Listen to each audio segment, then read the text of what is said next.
Welcome back to Becoming Imani, and today we are going to be making Easter baskets because I forgot it was Easter. Like, dead ass, I forgot Easter was coming up. I've been so busy. But we are going to be making Easter baskets while we discuss the things I wish I knew sooner and like the things I wish somebody would have told me growing up. And yeah, let's just get into it because I got to get these baskets made. Do y'all be putting like little fake grass in y'all kids' Easter baskets? Do y'all even make y'all kids Easter baskets or do y'all buy store-bought Easter baskets? Let me know what y'all be doing because I think I got my kids store-bought Easter baskets once, and then after that, I just been making it myself. But hold on, y'all, I cannot like multitask. That's one thing I gotta get used to doing while I'm doing this filming and stuff because trying to do two things at one time, like when I'm at work, I can do that, but doing this, trying to talk to y'all and do this is not working in my favor. So let me just get these baskets made real quick and then I'm gonna come back. It's my baby's Easter basket. And then my son's. Alright, now that the Easter baskets are done, let's go ahead and get into today's topics, which is discussing things that I wish I knew when I was younger. And not necessarily my childhood, more so like my teenage years, more so my young 20s, when I was in my young 20s, early 20s. More so then because honestly my childhood, like, I want to think about shit as a kid, to be honest. Like, life passed me up. But more so my teen years, I just wish it was just things that people told me growing up as far as, like, the first thing I wish that somebody would have told me was, you're not behind.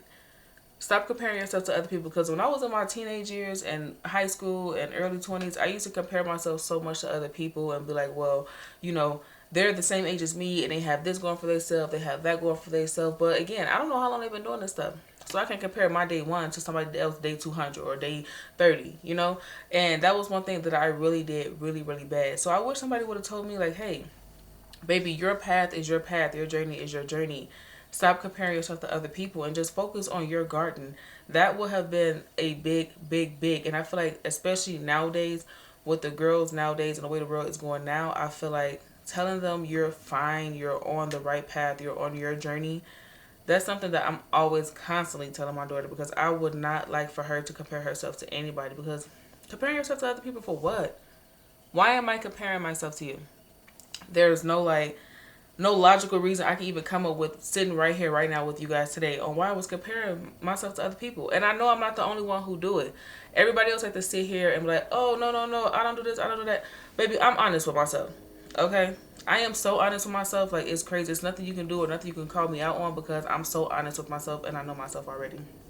So I know I'm not the only one who felt like this. I know I'm not the only one who feel like this now. And I know some people right now in their 30s and 40s who still comparing themselves to other people. And that's why I started this becoming journey because it's just like, stop comparing yourself to other people. Just what those people have, you can have it too. You just have to get disciplined and you just have to focus and you just have to water your own garden and stop looking at everybody else's garden. Stop helping everybody else so much and focus on yourself and help yourself. And that's the main reason why I started this journey. I want to build this community because I know I'm not the only one out there that feel like this.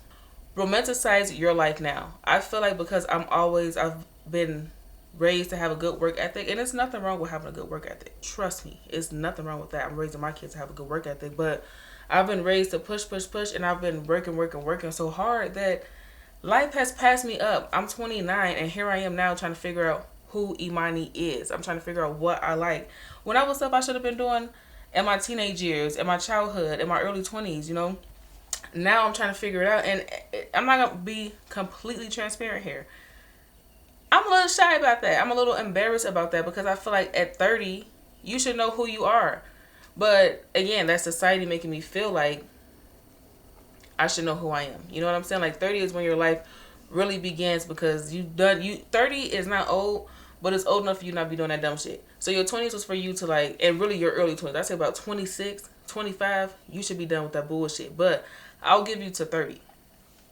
30 is when you like really buckle down and really focus. My mama always told me growing up, something should start clicking in your brain by the time you turn 30. And if it don't click and you don't mature and nothing's clicking and you want better in your life by 30, then you're never going to want better. You're going to be basically stuck and stagnated where you at right then and there.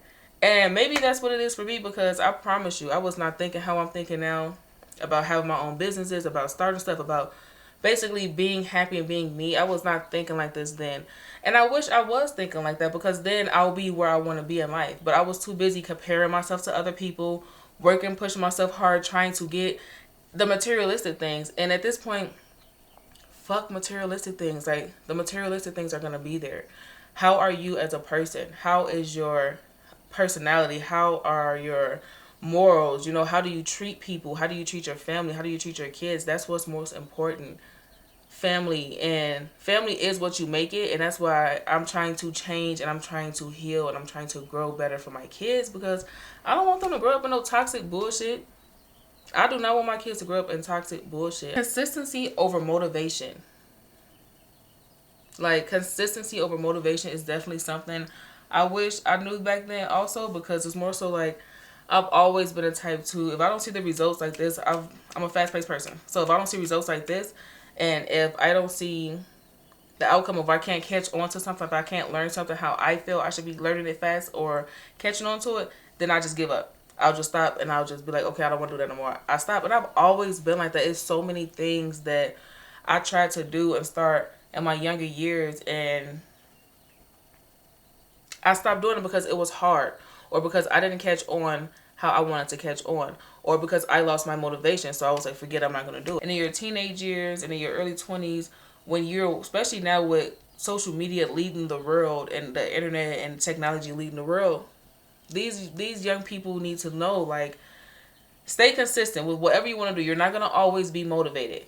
And not necessarily even the young people, old people, young people, baby, whatever the fuck you are, whatever you consider yourself, middle age, stay consistent. And the results will pay off. You will start seeing the results. You're not going to always be motivated, because your journey is going to be like this. You're going to be up and down. We plan for our life to just go one straight boom. No, that's not life. That is not life. You have to be able to accept that you're not going to be perfect at everything. You have to. And that's one thing I'm learning on my becoming journey, is that I am not perfect at everything. And that's okay. I can't be perfect at something that I've never done before. But I can apply myself. I can lock in with myself and gain some discipline and learn it and do what I can do, and find people that is specialized in that field or whatever I'm trying to learn, and watch videos. You can do that. It's the consistency, baby, that you have to stay with. This probably should have been the first thing I wish somebody told me. Protect your peace now. Protect your peace now, because I feel like I'm so angry all the time, and just filled with anger now, because I took so much mess from people growing up, and I took so much mess from starting from my childhood, teenage years, early adulthood. I've always took so much shit from people. And that's why I'm so outspoken now. I'm so, like, on the defensive side now. And I'm so, like, rah, rah, rah now, because it's just like, I was not protecting my peace then. I was always, and especially, like, I can't admit, especially when I was a lot younger, my childhood years and teenage years, I was for sure a people pleaser. For sure, people pleaser. Like, I was always trying to make everybody else around me happy just so I can keep them around me. Honestly, I'm starting to learn that I'm not shy. I've just been so much of a people pleaser that I've always just stayed quiet and adapted myself to be what somebody else wanted me to be in that moment, instead of protecting my peace and opening my mouth how I do now. So that's something I definitely wish, for sure, I wish somebody would have told me, like, hey, it's okay, protect your peace, family or not. And that's something I am preaching to my kids. I preach to my kids to protect your peace. I don't care who it is, cousin, sister, brother, aunt, even your mama. You can tell me respectfully, like, hey, mom, as long as you're doing it respectfully, I don't care. Express how you feel. Do not hold that shit in, and let people know, because I'm big on communication also.